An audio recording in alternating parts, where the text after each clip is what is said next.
Have you ever noticed something strange? You can talk to strangers without much effort. You can joke with coworkers. You can even be yourself online. But the moment you're around the people who know you best, something changes. You become careful. You monitor your words. You laugh at things you don't find funny. You hide opinions you actually believe. And afterward, a question quietly appears in your mind. Why do I feel fake around the people I'm supposed to be closest to? The strange part is that it doesn't feel like lying. It feels more like disappearing. And if that's true, then who exactly disappears? We'll come back to that. Most people assume authenticity should be easiest around close friends. After all, they've known you for years. They've seen your mistakes. They've seen your awkward phases, your fears, your failures. So why would being yourself feel harder around them than around someone you met yesterday? The answer begins with something most people never notice. Close relationships don't just contain affection, they also contain expectations. Every friendship slowly creates a character, not a fake character, a social character, a version of you that exists inside other people's minds. Maybe you're the funny one, the responsible one, the calm one, the smart one, the listener, the helper, the one who always has everything together. At first, these roles feel harmless, but over time, they can become invisible contracts. You start feeling pressure to remain consistent with the version of yourself everyone expects. Imagine you've always been known as the confident friend. Then one day you're struggling, you feel anxious, lost, uncertain. Instead of sharing it, you hide it.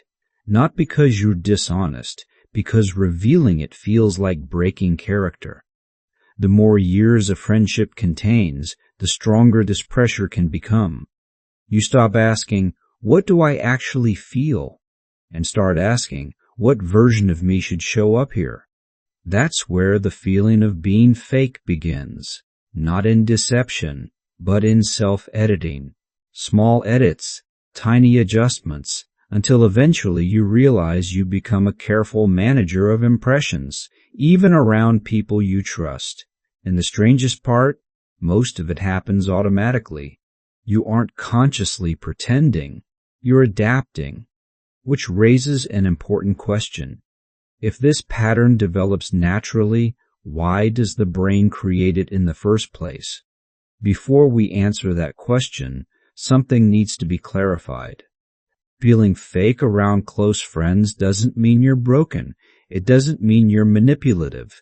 And it doesn't mean your friendships are unhealthy. In many cases, the opposite is true. What you're experiencing is often an adaptation, a strategy your mind learned to preserve connection. Humans are social creatures.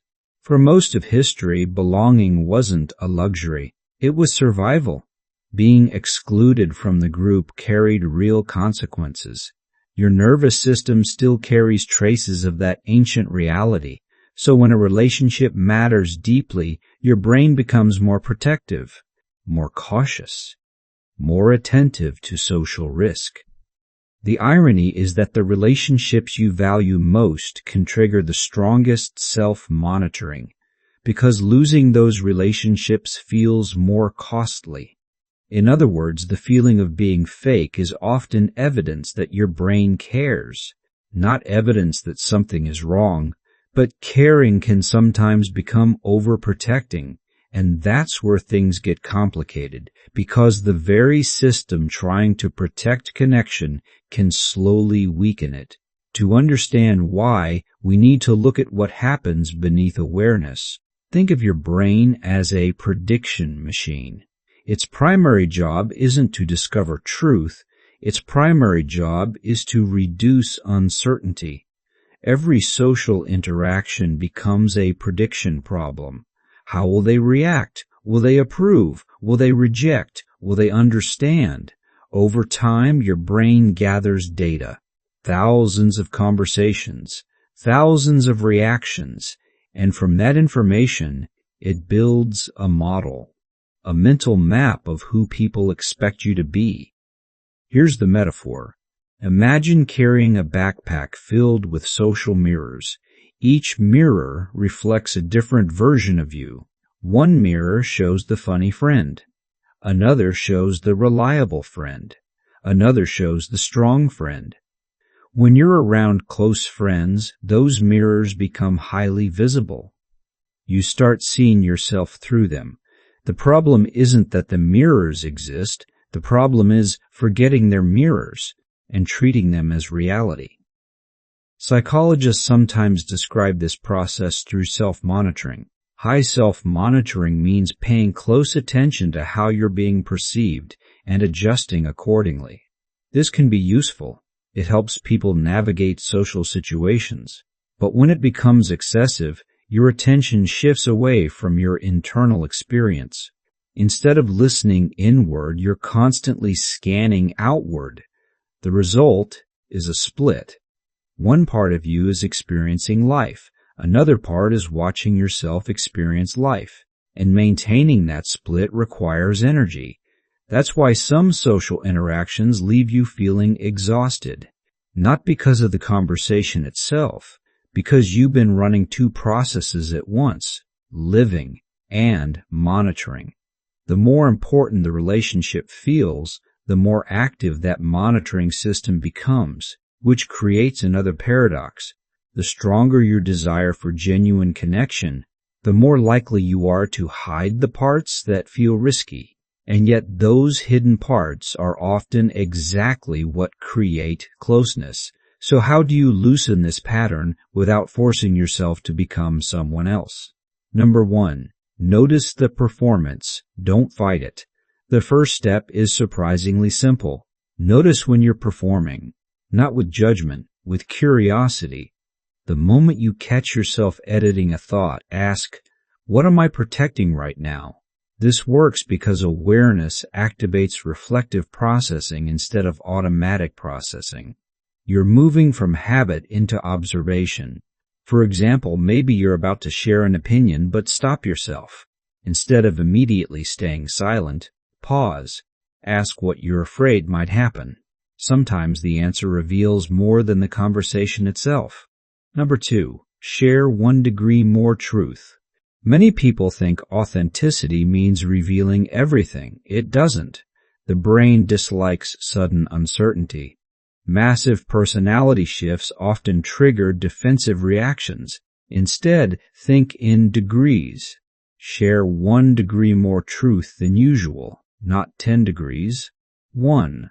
Behavioral psychology shows that gradual exposure reduces fear more effectively than overwhelming exposure. For example, if you normally say, I'm fine, you might instead say, honestly, I've been stressed lately. Small truth, real truth, that's enough. And often, it creates more connection than a dramatic confession ever could. Number 3, separate your identity from your role. Remember the social characters we talked about earlier? The funny friend, the responsible friend, the strong friend. Roles are useful, but they are not identities. A useful mental exercise is asking, what remains if I stop performing this role for a moment?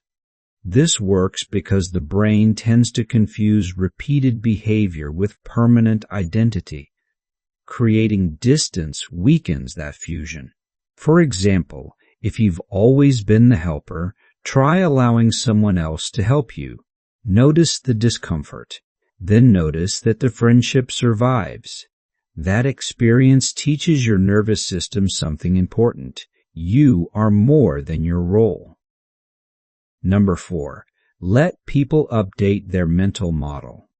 One reason people feel trapped is because they're interacting with outdated versions of themselves. You've changed, but the people around you still hold old expectations. And unless you show the change, their mental model never updates. Cognitive science tells us that people revise their predictions through new evidence, not through mind reading. If your interests have changed, share them. If your values have evolved, express them.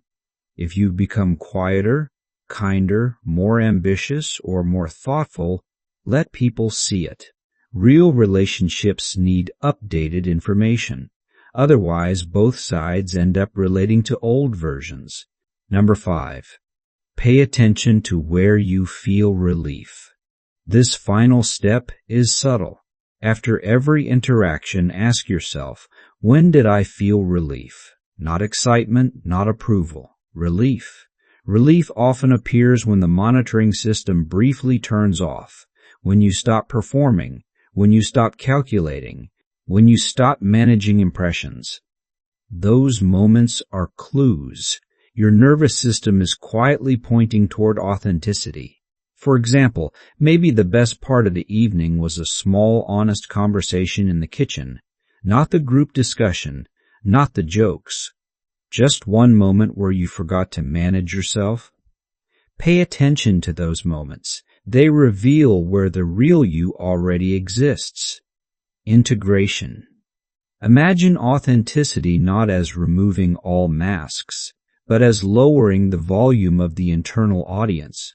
Most people live as if they're standing on a stage, constantly evaluating themselves, constantly adjusting, constantly wondering how they're being seen.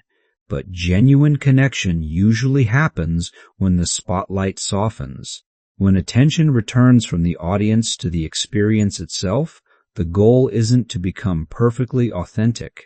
That's another performance. The goal is simply to spend less time managing yourself and more time meeting people from where you actually are, because authenticity isn't a personality trait. It's what remains when self-monitoring relaxes. Quiet, empowering close. Maybe the reason you feel fake around close friends isn't because you've lost yourself. Maybe it's because you've been carrying too many versions of yourself at once. The version they remember, the version they expect, the version you think they need. And somewhere underneath all of that, the real you has been waiting patiently, not demanding attention, not asking for perfection, only asking for a little more space, a little more honesty, a little less performance, because the people who truly care about you don't need a flawless character. They need access to a real person. And real people change. They grow. They become uncertain. They discover new parts of themselves. That's not a failure of identity. That's what identity is. So the next time you feel fake around people you care about, don't immediately ask, "What's wrong with me?" Ask a different question. What part of me hasn't been invited into this room yet? The answer might change more than the conversation. It might change the relationship, and perhaps, slowly, it might change the relationship you have with yourself.